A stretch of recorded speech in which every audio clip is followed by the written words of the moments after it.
If you're carrying an iPhone in your pocket right now, or typing away on a Mac, you're holding a piece of one of the most unbelievable stories in human history. It's in 1976. Picture this. You have a dusty garage, a few scrap pieces of wood, and just $1,300 in your bank account. Would you have the guts to try and build something that completely changes how the entire world communicates? This is the ultimate embodiment of the great American dream. But how did two young guys, with zero corporate funding and no massive factory, turn a dimly lit garage into a multi-trillion-dollar empire? Let's dive into the untold story of how Apple went from absolute zero to global icon. Our story starts in Los Altos, California, inside the garage of Steve Jobs' parents. This is where two total opposites collided. On one side, you had Steve Wozniak, a quiet engineering genius who spoke the language of machines. On the other, 21-year-old Steve Jobs, who wasn't an engineer, but had an uncanny ability to see the future and package technology into something people desperately wanted. In 1976, Wozniak hand-built a weird circuit board that could connect to a TV screen and register typing. They called it the Apple I. It wasn't a sleek metallic laptop. The outer casing was literally a handcrafted wooden box. To raise startup cash, Jobs sold his beloved VW microbus, and Wozniak sold his scientific calculator.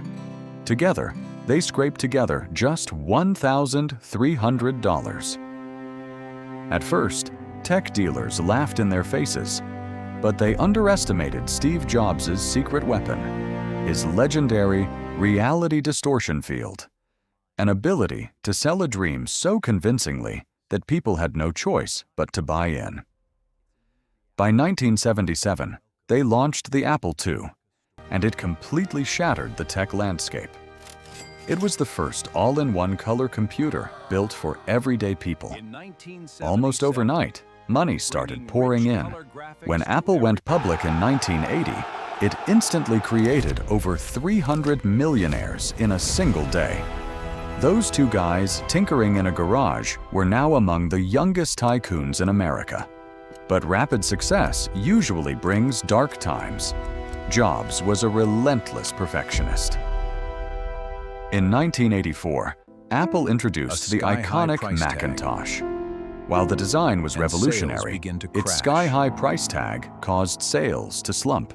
A brutal internal power struggle broke out in the boardroom.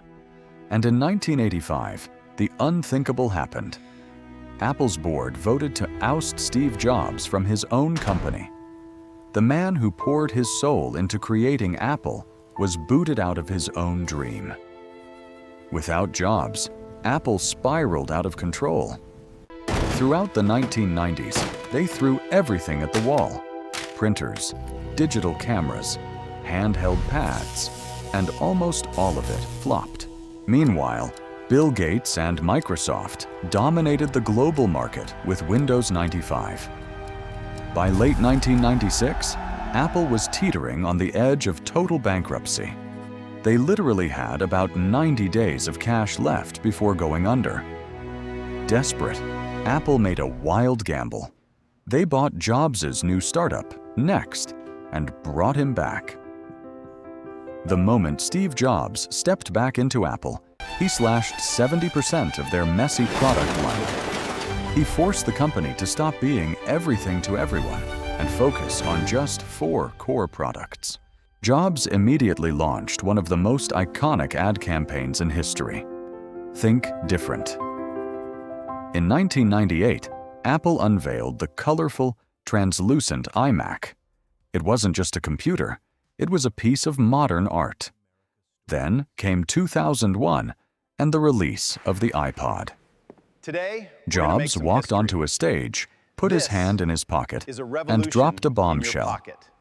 1,000 songs in your pocket. It completely upended the music industry forever. But the biggest revolution was still to come. January 9th, 2007. Jobs walked out on stage and announced that Apple was launching 3 revolutionary products: a widescreen iPod with touch controls, a revolutionary mobile phone, an internet communications device. Then he smiled and said, "These are not 3 separate devices. This is one device, and we are calling it iPhone." That single announcement shifted human culture into the smartphone era. After Steve Jobs passed away in 2011, Tim Cook took the helm. Critics predicted Apple would crumble without its legendary founder. Instead, Cook scaled Apple from a premier tech company into a record-breaking $3 trillion titan. Today, Apple's market value exceeds the entire GDP of many developed nations. It all started in a dusty garage with $1,300 and 2 guys who dared to think differently. The Apple story is proof that it doesn't matter how small your start is. If your vision is big enough to change the world, you just might pull it off.